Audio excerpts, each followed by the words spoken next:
같이 기도하십시다.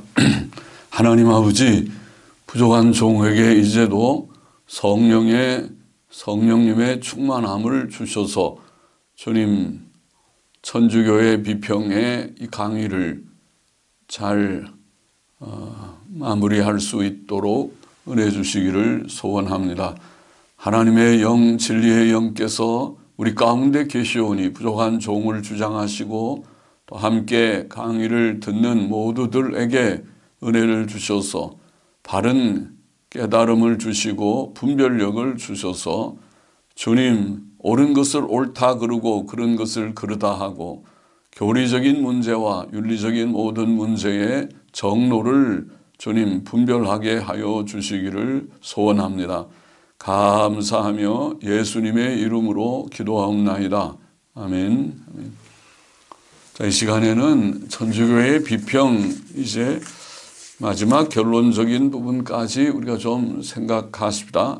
윤리적인 문제, 교리적인 문제에 대해서 네 가지 중요한 점들을 말했고, 윤리적인 문제 지난 시간에 고문과 학살에 대해서 고문과 학살, 진실한 성도들을 많이 피 흘려 고문을 하고 죽였다, 피를 흘렸다. 두 번째는 음행의 문제, 세 번째는 탐욕의 문제, 전부 이단들의 특징의 문제가 아닙니까? 성경이 말하는 베드로후서나 유다서에 말씀한 이단들의 전형적인 특징이 바로 그런 것이 아닙니까? 교만하고 강포하고 그리고 음행하고 음란하고 그리고 탐욕적이고 그런 특징들이 천주교의 역사에서도 드러납니다. 먼저 음행의 문제를 좀 생각해 보십시다. 천주교의 역사는 음행으로 더럽혀진 얼룩진 역사였습니다. 역사상 교황들 중에는 음란하고 부도덕한 자들이 많이 있었습니다. 주후 904년에 교황의 직위에 올랐던 교황 세르기우스 3세는 이전의 교황의 첩인 마로지아와 불륜의 관계로 사생 아들을 낳았고 창녀들의 통치 시대를 시작하였습니다. 창녀들의 통치 시대 주 904년부터 963년간의 그 기간을 창녀들의 통치 시대라고 흔히 부르는데 그 시대를 시작하였습니다. 주 955년에 직위에 오른 교황 요한 12세는 교황청에 창녀들을 불러들였고 그의 때의 교황청은 도덕적 부패가 극에 달하였습니다. 그는 자기 어머니와 동침하였고 첩의 여동생과 동침하였고 여자라면 닥치는 대로 음행을 저질렀다고 알려집니다. 그는 그의 전 생애를 간음에 소비하였습니다. 또 그는 간음을 행하다가 중풍에 걸려 죽었다고 알려져 있습니다. 주 11세기에 교황 베네딕트 9세는 대낮에 간통과 살인을 자행하였습니다. 주 15세기 초에 교황 요한 23세는 자기 형제의 아내들, 수백 명의 처녀들과 유부녀들과 간음을 행했고 15세기 중엽에 교황 피우스 2세는 많은 사생 아들의 아버지가 되었고 15세기 말에 교황 이노센트 8세는 여러 여자들과 음행하였고 16명의 자녀들을 두었습니다. 그의 뒤를 이은 교황 알렉산더 6세는 추기경들을 뇌물로 매수해 교황이 되었고 6아이를 낳았는데 그중 둘은 교황이 된 후 낳았습니다. 그는 자기의 두 누이들과 근친 상간했고 자기 딸에게서 자식을 두었다고 전해집니다. 주 16세기 초 바로 종교개혁의 시기에 교황 레오 10세는 교황청에서 12명의 나체 소녀들에게 저녁 식사 시중을 들게 하였습니다. 가톨릭 역사가이며 예수의 회원이었던 피터 드로사는 다음과 같이 말했습니다. 교황들은 불과 15살 된 여아들을 정부로 데리고 있었으며 온갖 형태의 근친 간음 행위와 성적 범죄를 저질러 왔고 헤아릴 수도 없는 사생 아들을 두었고 간음의 현장에서 자기 아내와 동침한 것을 목격한 남편들에 의해서 살해당해 왔다. 또 그는 다음과 같이 말했습니다. 독신 생활의 역사를 읽는다는 것은 어두움의 역사다. 그 역사의 대부분은 여성 타락의 역사이다. 차터 이보가 들려준 이야기에 의하면 수녀원들은 이름만 수녀들이지 실상은 모두 창녀들이라는 것이다. 피터 드로사의 책에서 인용한 내용입니다. 헌트는 다음과 같이 말했습니다. 신부들과 고위 성직자들뿐 아니라 교황들까지도 전 역사를 통해서 살펴볼 때 정부들을 두고 있었으며 정부, 창녀들에게 출입해 왔다. 많은 성직자들이 동성애자들이었다. 그러나 성행위로 인해 파문된 성직자는 없었다. 그것이 데이브 헌트의 글에서 인용한 내용입니다. 드로사는 앞에서 인용한 피터 드로사는 567년에 제2차 투어스 회의 때 아내와 정부를 두지 않은 사제는 거의 한 명도 없다는 사실을 공개적으로 인정하게 되었다고 말했습니다. 567년에 제2 투어스 회의 때 벌써 그런 일이 있었다. 윌 두란트라고 하는 유명한 역사가죠. 역사가는 1490년 로마 인구 약 9만 명 중 등록된 창녀의 수가 6,800명이었고 로마라고 하는 성도시와 같은 가톨릭의 중심 도시인 로마가 인구 9만 명에 등록된 창녀의 수가 6,800명. 이것은 사창굴의 창녀 수는 포함되지도 않은 것이다. 그 외에 매은굴, 사창굴에도 많은 창녀들이 있었는데 그 수를 빼고도 등록된 창녀 수가 6,800명. 17세기 초 교황 바울 5세 때에도 로마시의 인구가 10만 명이 채 되지 않았는데 매춘부는 무려 6,000명이었다고 합니다. 모든 성직자는 첩을 두고 있었고 로마의 모든 수녀원은 추악한 것으로 유명하였습니다. 천주교에 의해 화형당한 사보나롤라라는 사람이 있는데 사보나롤라는 그의 불같은 설교에서 로마를 동전 한 입에 몸을 파는 창녀라고 칭했습니다.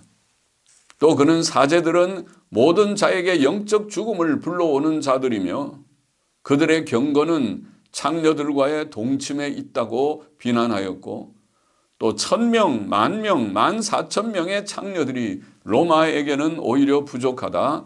로마의 모든 남녀가 다 창녀가 되어버렸기 때문이다 라고 했습니다. 사보나롤라의 설교의 내용은 매우 신랄하죠. 천주교의 음란한 역사는 기독교라는 이름을 부를 수 없을 정도이며 아니 일반 종교로서도 용납될 수 없는 일들이었습니다. 그것은 가증한 일이며 이 한 가지만 보아도 천주교회는 참교회가 아닙니다. 이런 일들은 독신주의 제도에 기인할 것입니다.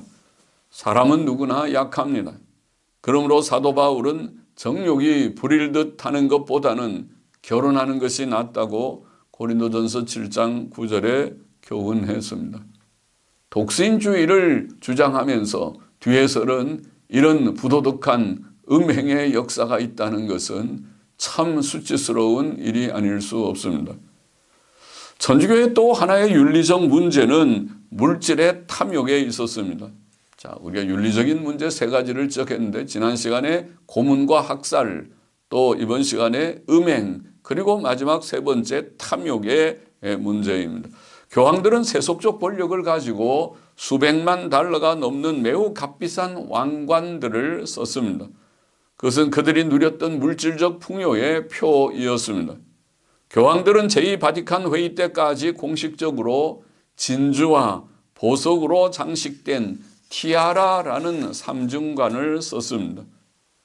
11개의 사파이어, 19개의 에메랄드, 32개의 루비, 252개의 진주와 529개의 다이아몬드로 장식된 티아라가 있다고 합니다. 또 로마의 바티칸은 수십조 달러의 가치가 있는 예술품들과 수억 달러의 보화들을 소유하고 있고 이탈리아 주식의 27%를 독점하고 있으며 세계 교회로부터 걷는 세금과 광대한 토지와 건물을 가지고 있다고 합니다. 역사상 천주교회가 물질을 모으는 한 수단으로 연옥교리가 사용되었다고 보이며 또 면죄부도 그러하였습니다. 천주교회에서 드려지는 각종 미사는 값이 정해져 있습니다. 평미사는 값이 싸지만 장엄미사는 비쌉니다. 천주교회가 멕시코 같은 나라의 가난한 지역에서 엄청난 물질적 부를 축적하고 거대한 대성당들과 남녀 수도원들을 지을 수 있었던 것은 이런 교리와 무관하지 않아 보입니다. 예수께서는 세상의 부귀, 권세, 영광을 누리지 않으셨습니다. 교황들이 세속적 정치 권력을 가지는 것과 호화로운 왕관을 쓰고 물질적 풍요를 누리는 것은 주 예수 그리스도의 모습과 다릅니다. 주께서는 내 나라는 이 세상에 속한 것이 아니라고 말씀하셨고 인자가 온 것은 섬김을 받으려 함이 아니라 도리어 섬기려 하고 자기 목숨을 많은 사람의 대속물로 주려 함이니라고 하셨습니다. 그는 세상의 부귀, 권세, 영광을 소유하지도 누리지도 않으셨습니다. 부도덕한 교황이나 교회는 하나님의 종이나 교회가 아닙니다. 천주교회의 부도덕한 교황들이 어떻게 교회의 참된 우두머리나 무오한 지도자가 될 수 있단 말입니까?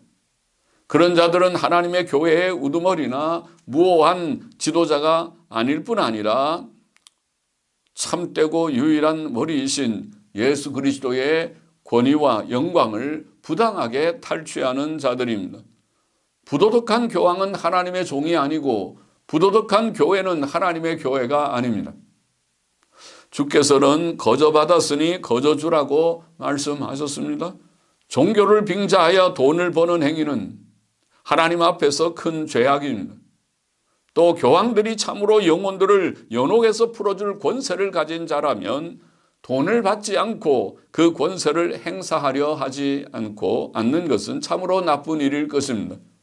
주께서는 제자들을 전도자로 내보내시며 너희는 거저 받았으니 거저 주어라고 말씀하지 않으셨습니까? 그것이 전도자들이 가질 바른 마음가짐입니다. 주의 종들은 아무 대가 없이 하나님을 섬기며 사람들을 섬기는 자이어야 합니다. 천주교의 비평의 내용을 전체적인 내용을 우선 정리해 보십시다. 다음 시간에는 이 천주교의 문제가 오늘 자유주의 계열의 개신교회나 또 복음주의 계열에 어떻게 잘못되게 적용되고 있는가, 어떻게 잘못되게 그런 처신되고 있는가 하는 문제를 좀 더 보충해서 한두 시간, 두어 시간 말씀을 드리고자 합니다만은 우선 천주교의 교리적인 문제, 윤리적인 세 가지 문제를 다 종합해서 결론적으로 비평의 내용을 우리가 한두 마디로 요약해 보십시다. 16세기 종교개혁자들은 천주교회를 적그리스도적이며 우상숭배적 단체라고 말하였습니다. 적그리스도적 그리고 우상숭배적 단체. 루터는 교황제도를 마귀적이라고 비평하였습니다. 칼빈도 천주교회를 그리스도의 치명적 대적자로 간주하였고 천주교회는 이스라엘의 여로보암 왕 때보다 더 불순한 교리를 가지고 더 큰 우상 숭배를 하고 있고 다니엘과 바울이 예언했던 바로 그 적그리스도이며 다니엘서에 나오는 적그리스도 또 바울이 증거한 적그리스도이며 교황의 복음은 사도 바울의 복음에 무서운 변질이라고 간주하였습니다. 앞에서 살펴본 바 천주교회의 핵심적 교리들, 마리아에 대한 교리, 미사에 대한 교리, 칭의에 대한 교리, 교황에 대한 교리 등은 비성경적이며 이단적이고 종교개혁 이후 지금까지 변하지 않았습니다.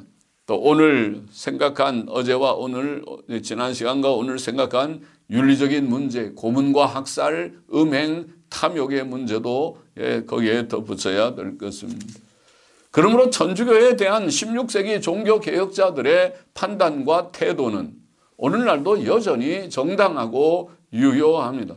천주교회는 참교회가 아니고 우상숭배적이고 적그리스도적인 배교적 단체, 즉 신약교회 역사상 대표적인 또 지금도 세계적으로 매우 활동적인 이단이라고 결론을 내리지 않을 수 없습니다. 적그리스도적이고 이단적인 우상숭배적인 배교적 단체, 이단이다. 그것은 이단 이상이다. 설교자 찰스 스폴트는 다음과 같이 말했습니다. 만약 로마 교회의 교황이 적그리스도가 아니라면 이 세상에서 그 이름으로 불릴 자는 단 하나도 없다. 그는 그리스도를 상하게 하는 자요, 그리스도의 영광을 도둑질하는 자요, 그리스도의 구속의 자리에 성례들을 대신 앉혀놓은 자이며 구세주 대신에 한 조각의 떡을 드는 자이다. 그렇게 비평했습니다. 마틴 로이드 존스도 다음과 같이 말했습니다. 로마 가톨릭 교회는 모조품이다. 그것은 최악의 그리고 가장 악마적 형태이며 적그리스도의 모형이며 배척하고 공개적으로 정죄받아야 할 대상이다. 천주교회는 이단이며 바른 교회가 아닙니다. 그러므로 성경적 교회들은 천주교회를 인정하거나 교제해서는 안 됩니다. 자, 오늘은 끝까지 강의하고 다음 시간에 이 오늘날 개신교의 자유주의 계열이나 복음주의자들이 어떻게 천주교회를 자꾸 용납하는 잘못을 범하고 있는지 정리해서 한 두어 시간 좀 더 보충해 보십시다. 같이 기도하십시다. 하나님 아버지 감사합니다. 부족한 종이 천주교의 문제점, 특별히 윤리적인 문제점을 지난 시간에 학살과 고문과 학살, 또 이번 시간에 음행과 탐욕에 대한 문제를 정리해서 조금 지적하며 교리적으로 이렇게 부패되고 변질되고 또 윤리적으로 부패한 이런 단체가 어떻게 참교회가 되며 이런 교황이 어떻게 교회의 우두머리가 될 수 있는가 그렇게 비평했습니다. 주님 모두들 함께 말씀을 나눈 이들이 바로 깨닫고 분별하고 천주교회의 문제, 우상숭배적이고 적그리스도적인 단체, 이단 이상이라고 하는 참 이단이라고 하는 이 사실을 깨닫고 천주교회에 대한 바른 판단, 바른 생각을 가지고 분별력을 발휘할 수 있도록 은혜를 주시기를 소원합니다. 감사하며 예수 그리스도의 이름으로 기도하옵나이다. 아멘.